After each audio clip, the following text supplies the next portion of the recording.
सेवा में श्रीमान अमरजीत यादव ग्राम सभा हरई पट्टी की पावन माटी से बाबू जी की तरफ से 100 रुपया के आशीर्वाद माली सुखी रखे। वारी बड़ा दीदी आइन भौजाई आई मास्टर साहब, वारी बड़ी दीदी बोलाइन भौजाई है, फायदा भाई का। हाँ भैया सुने वाले बड़का भैया आप सब महान हैं, दातार सुखी रखे, सब बड़का भैया सुखी रहा है। कहना का बा मास्टर साहब, उनका सस्ती मोबाइल मार महंगी है, उनका चूतिया दिन समझा मास्टर, इन्वर्टर मास्टर है।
समझते हुए आप परम सम्मानित जनरल में सम्मान पाने वाले ग्राम सभा हरई पट्टी की पावन माटी से हमारे बड़का भैया हमारे मित्र जी की तरफ से पवन यादव मुलायम यादव भैया जी की तरफ से 200 रुपया के आशीर्वाद माली सुखी रखे, सब बड़का भैया सुखी रहा है। लेकिन कहना का बा भैया, कितना कटाएंगे कई सौ, कितना कटाएंगे कई सौ, कितना कटाएंगे पुराना गाड़िया में भरली गायरिया हो, पुराना गाड़िया में भरली गायरिया हो, रतन तोड़ई गाड़िया हो नाया जी।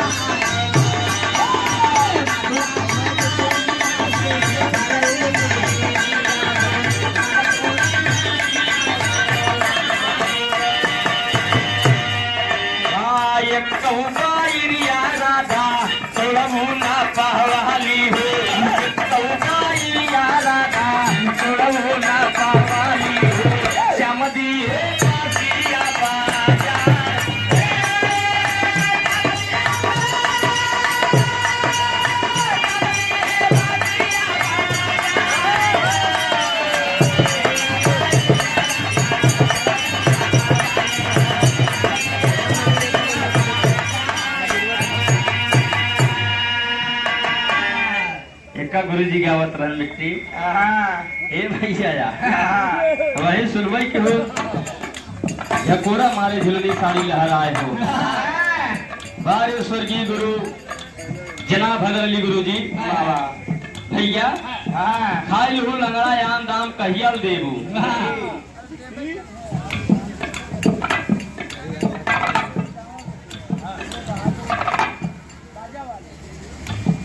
और आप परम सम्मानित जनरल सम्मान पाने वाले जो कि पर्चे के मोहताज रही है, जेकर भैया के बढ़िया साउंड सर्विस बाजत बड़का भैया दादा वाली लग गए।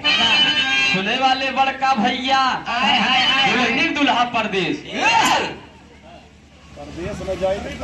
छोटू यादव मिस्त्री जी हरई पट्टी की पावन माटी से 200 रुपया के आशीर्वाद दुल्हनी दुल्हा परदेश ज्योति यारी लखा के दुल्हा दुल्हा में अब के दुल्हा में बड़ा अंतर हो गया बा।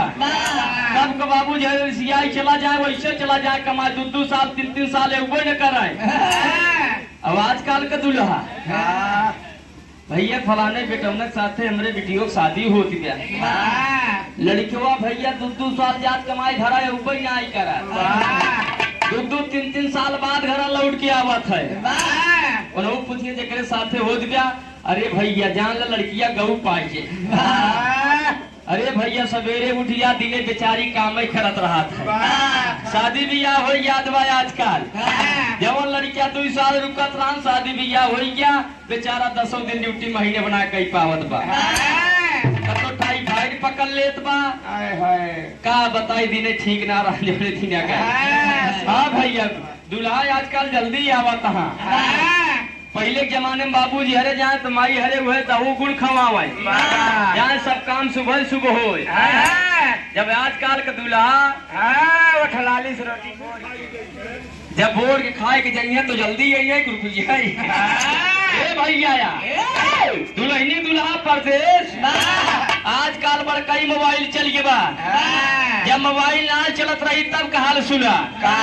आजकल की दुल्हन झगड़ा कर लेती है, लगाए दुल्हा के लगे फोन, कहा दुल्हा तोहरे कमाही मांग लागे जर बढ़ गया, कहा बतावा हमार बड़की दीदी भैया बतलाता है वीडियो कॉल, कहा भेज दे मोबाइल तत्काल राजा जी मनवा करे बतियती वीडियो कॉल राजा जी, बस इतना ही दूर रह गया बा। जमाने जब चिट्ठी तार चला ये बड़का भैया दुल्हावा चला गया लौट के उसे ही ना आई गया, गाँव का सखी हरे हाल चाल पूछो गोइया तू 2.5 साल हो गया तोहरे मेहमान ना आए। क्या बात है, ज्योति कहीं हमका नोट चाहिए उनका केला चाहिए, एक को केला मिला ना है। और भैया बजरंगी वैसो ज्यादा केला शौकीन है। ए भैया आप तकलीफ दुल्हन बताओ जो अपने सखी हरी से देखा ही हमारे दादा वाली है गुरुजी वाली है।